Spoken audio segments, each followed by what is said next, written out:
কিছুই করতে পারেন নাই। যখন পীর সাহেব চরমনাই বরিশাল থেকে বলেছিলেন 1 ফোঁটা রক্ত এই সরকারকে হটিয়ে দেবে, সর্বপ্রথম এই যখন ছাত্র জনতার আন্দোলন শুরু হয় তখন মার্শাল দেওয়া হলো, কারফিউ দেওয়া হলো। কারফিউ ভাঙ্গার সাহস এই দেশের 17 কোটি মানুষের 18 কোটি মানুষের কেউই করে নাই। তখন পীর সাহেব চরমনাই প্রথম কারফিউ ভেঙে শাহবাগে আন্দোলন এগিয়ে নিয়ে গিয়েছিলেন। একটা সময় আসতেছে আবার ভোট আসবে, কেউ বলবে নৌকায় দেন, কেউ বলবে ধানে দেন, কেউ বলবে লাঙ্গলে দেন।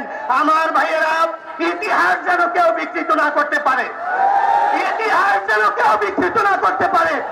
আমি চাই নায়েবে আমিরুল মুজাহিদিন সহ শাইখে চরমনাইয়ের নেতৃত্বে বাংলাদেশে একটা ইসলামী হুকুমত কায়েম